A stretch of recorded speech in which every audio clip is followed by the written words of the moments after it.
Baik, Assalamualaikum warahmatullahi wabarakatuh. Eee dalam pertemuan perkuliahan ini, saya mencoba untuk, menjelaskan tentang format laporan hasil observasi landasan keguruan 2 di sekolah yang mahasiswa targetkan untuk diamati dalam kegiatan perkuliahan LK2 lanjut ini ya, LK2 ini atau LK lanjut ini. Baik, ini ada salah satu contoh laporan yang dibuat pada tahun 2019. Silakan diperhatikan format sampulnya. Di bagian atas itu tertulis laporan hasil observasi. Kemudian di bagian 2 nama mata kuliah, yaitu landasan keguruan 2. Ya, dan di bawahnya adalah lokasi di mana kegiatan observasi ini dilaksanakan. Lengkapi dengan logo UNM seperti ini, lalu cantumkan identitas kalian sebagai penyusun daripada laporan ini, disusun oleh nama, NIM, program studi, ya, program studi apa. Kemudian di bagian ini ada nama jurusan, kemudian diikuti nama fakultas dan nama universitas serta tahun penyusunan laporan ini ya. Tahun penyusunan laporan ini. Baik. Setelah Anda melengkapi sampulnya di bagian depan tentunya, ya selanjutnya adalah kata pengantar ya. Jadi tolong disusun kata pengantar. Ini ada contoh ya, misalnya puji syukur kami panjatkan bla bla bla sampai di bagian bawah disesuaikan, misalnya kalau di Makassar berarti Makassar, kalau di Parepare berarti ya di Parepare. Tanggal berapa, bulannya, dan tahunnya. Kemudian nama Anda sebagai penulis atau penyusun laporan. Di dalam kata pengantar ini Anda boleh menuliskan nama-nama siapa saja pihak yang terlibat yang Anda anggap berjasa ya, misalnya dosen pembimbingnya boleh. Tapi ingat jangan sampai salah ketik seperti ini ya. Kemudian nama kepala sekolah ya. Kemudian yang ketiga Wakasek Humas. Yang keempat ini ada namanya guru pembimbing di sekolah itu yang menjadi guru mitra kalian ya. Jadi guru mitra dalam pelaksanaan LK lanjut ini. Ya, baik. Setelah itu Anda membuat daftar isi. Daftar isinya disesuaikan dengan isinya tentunya. Jadi gambaran yang ada di dalam laporan ini, itu yang pertama ada kata pengantar, kemudian daftar isi, bab 1 pendahuluan. Di dalam bab 1 ini ada subbab namanya latar belakang, ada tujuan, ada manfaat ya.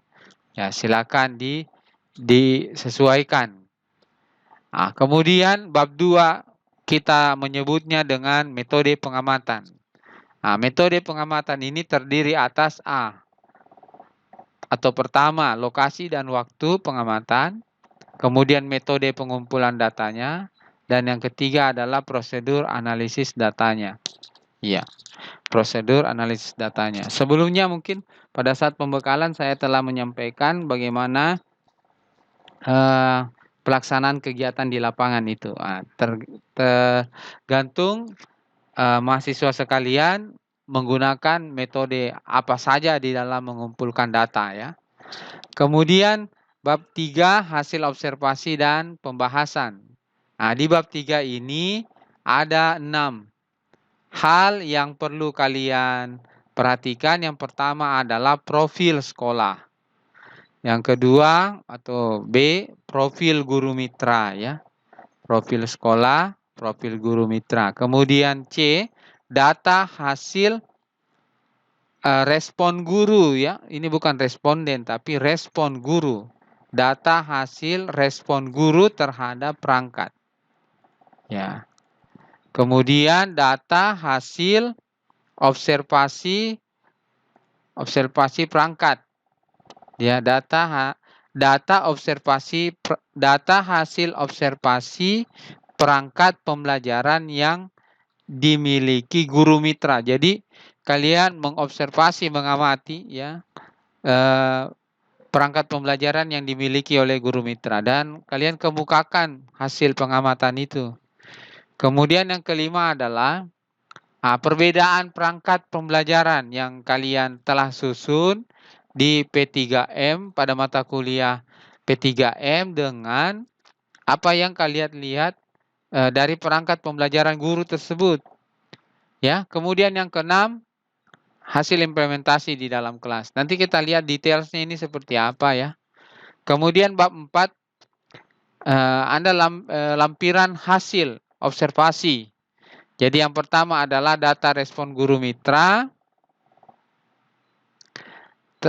Data respon guru mitra terhadap perangkat yang disusun oleh observer.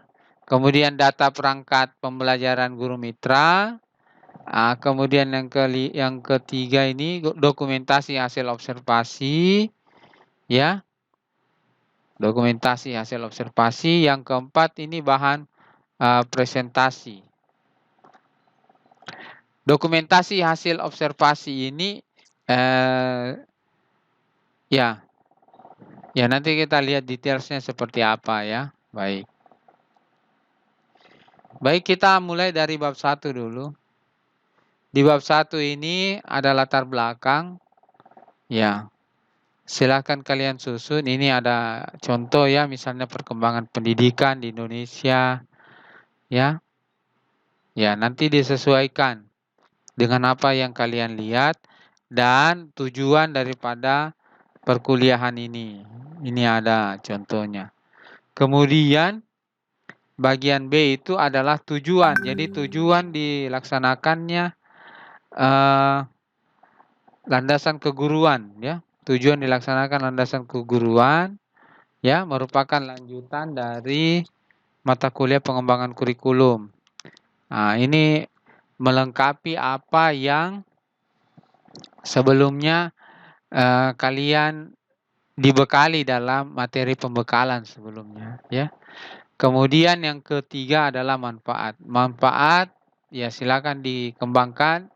Manfaat apa di sini yang dia singgung, ada manfaat teoritis dan ada manfaat praktis. Ya. Manfaat praktis itu terkait bagi pengamat, bagi guru dan bagi sekolah. Bagi guru, bagi pengamat, bagi guru dan bagi sekolah. Kemudian kita lanjut ke bab 2 ya. Bab 2 itu tentang metode pengamatan. Di dalam metode pengamatan ini memuat tentang lokasi dan waktu pengamatan. Ya, lokasi dan waktu pengamatan. Lokasi pengamatan di mana, waktunya kapan ya. Nanti silakan dilengkapi. Kemudian yang kedua adalah metode pengumpulan data. Ya, metode pengumpulan data yang dia gunakan di sini yang pertama adalah metode observasi. Ya, metode observasi. Bagaimana observasi itu digunakan untuk mengumpulkan data. Iya. Ya, seperti apa saja? Ini sebenarnya masih belum lengkap. Apa saja yang akan diamati? Ya, itu. Jadi metode observasi itu menyangkut tentang pengamatan terhadap apa yang akan diamati, ya, komponen apa saja yang menjadi indikator pengamatan. Sebaiknya lengkap. Kemudian yang kedua, begitu juga dengan wawancara. Dia menggunakan wawancara. Jadi si pembuat laporan ini, metode kedua yang dia gunakan adalah wawancara. Ya, wawancara terhadap apa saja yang dieksplorasi dalam wawancara itu, ya, komponen atau indikator yang menjadi bahan wawancara. Ya, nanti dikemukakan di sini. Nah, selanjutnya adalah prosedur analisis data. Jadi datanya ini bagaimana dianalisis. Setelah dikumpulkan, kemudian dianalisis, lalu dirumuskan seperti apa hasil daripada analisis itu. Ya. Untuk langkah-langkahnya. Kalau ini kan terkait dengan langkah-langkahnya ya. Kemudian di bab 3. Bab 3 ini memuat tentang hasil observasi dan pembahasan. Ya. Di bagian ini komponen-komponen yang dikemukakan diantaranya adalah profil sekolah. Ini merupakan hasil observasi juga.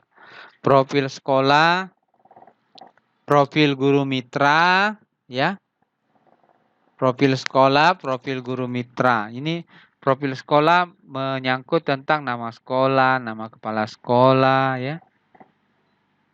NIP-nya, alamat, jalan, kelurahan, kecamatan, kabupaten, kota, provinsi. Kemudian nomor telepon, kalau ada fax emailnya juga ya.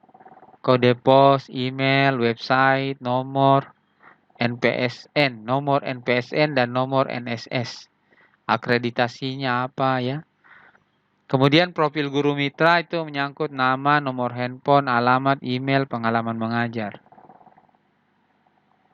Kemudian yang ketiga adalah data hasil yang diperoleh dari lembar respon perangkat pembelajaran. Jadi silakan kalian membuat semacam lembar respon, ya. Ini ada contoh,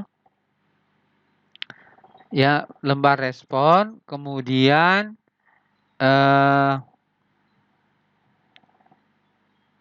minta kesediaan guru mitra untuk memberikan penilaian terhadap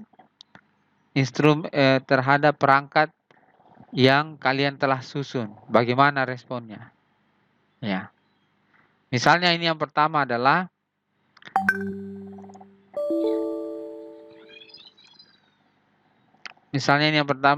menurut Bapak atau Ibu terhadap instrumen analisis kompetensi lulusan yang disusun.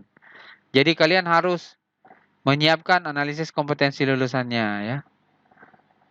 Untuk dinilai. Kemudian yang kedua adalah instrumen silabus. Itu disiapkan. Yang ketiga, instrumen program tahunan. Yang keempat, instrumen program semester. Yang kelima, instrumen rincian minggu efektif. Keenam, analisis kriteria ketuntasan minimal, analisis KKM. Ketujuh, instrumen rencana pelaksanaan pembelajaran. Kedelapan, instrumen penilaian. Kesembilan, instrumen lembar kerja peserta didik.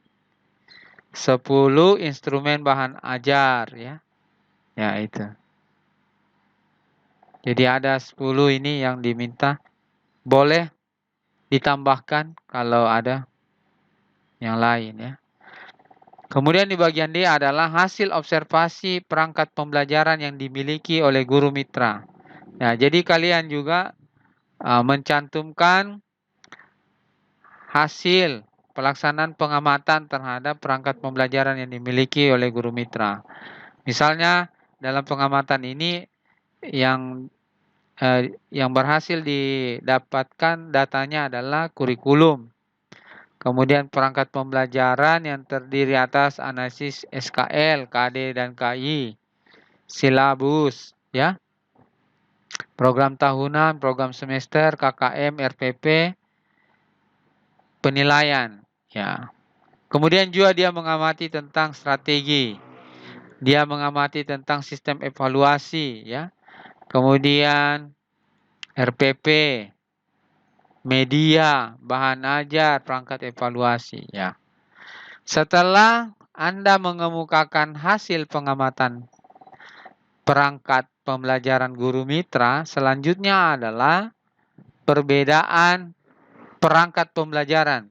Ya, perbedaan perangkat ini antara yang kalian sudah susun, yang telah susun dengan yang dimiliki oleh guru mitra. Dengan yang dimiliki oleh guru mitra ya. Misalnya komponen-komponennya itu adalah analisis SKL, KI, dan KD. Kemudian komponen yang dimiliki pada perangkat observer kalian ini mahasiswa ya. Dan komponen yang dimiliki oleh guru mitra. Ini guru mitra ini sebenarnya. Tidak ada lagi observernya. Ya, itu untuk terhadap analisis SKL, KI, dan KD. Selanjutnya terhadap silabus pembelajaran matematika. Jadi cara yang sama juga ya. Cara yang sama. Program tahunan, program semester, rincian minggu efektif, analisis KKM ya. Rencana pelaksanaan pembelajaran, lembar kerja peserta didik dan bahan ajar itu. Nah, selanjutnya di bagian F itu adalah hasil implementasi di kelas. Ya, ini disesuaikan ya. Bagaimana nanti implementasinya di kelas? Apakah guru itu melaksanakannya secara daring? Berarti kalian juga harus terlibat melihat bagaimana kegiatan pembelajaran secara daring itu. Nah, ini nanti kalian kemukakan di sini di bagian F ini. Kemudian kita masuk ke bab 4. Bab 4 itu adalah lampiran hasil observasi. Kalau bab 3 tadi itu datanya, maka bab 4 ini adalah lampirannya. Lampiran itu berarti instrumen dengan data-datanya yang lengkap ya. Anda masukkan di bab 4 ini. Jadi semua data yang ada di bab 3 itu harus memiliki lampiran ini di bab 4. Ya, contohnya ini adalah data respon guru mitra ya, datanya ini. Kemudian ini adalah data perangkat pembelajaran guru mitra, ini data perangkatnya, analisis SKL-nya. Ya, disesuaikan dengan apa yang diamati tadi. Itu. Ya. Ini adalah data perangkat pembelajaran guru mitra. Ya. Program tahunan ya. Program semester. Analisis alokasi waktu, penentuan kriteria ketuntasan, rencana pelaksanaan pembelajaran ini ya. Ada juga program remedi ya. Setelah perangkat itu maka Anda mendokumentasikan hasil observasi. Jadi boleh dalam bentuk foto, sebaiknya juga dalam bentuk video kalau bisa dilakukan ini ya. Ya. Nah. Ya, ini dokumentasinya dalam bentuk foto ya. Kalau kalian bisa usahakan dalam bentuk video, ya boleh juga.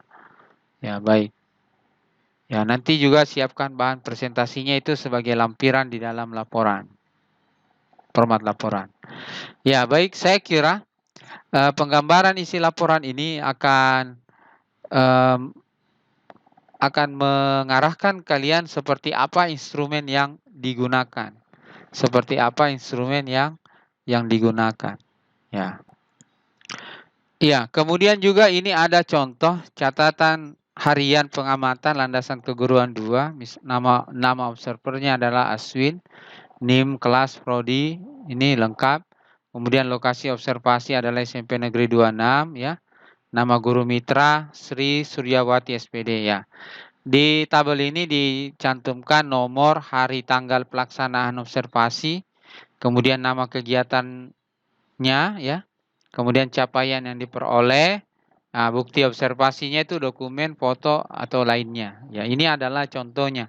Jadi untuk melengkapi setiap kegiatan yang kalian lakukan di sekolah, seperti yang disampaikan dalam pembekalan yang lalu, ya untuk kegiatan lapangan. Ya, untuk kegiatan lapangan, nama kegiatannya apa, capaian yang diperoleh, bukti observasinya apa ya, untuk direkognisi sebagai pengganti kehadiran.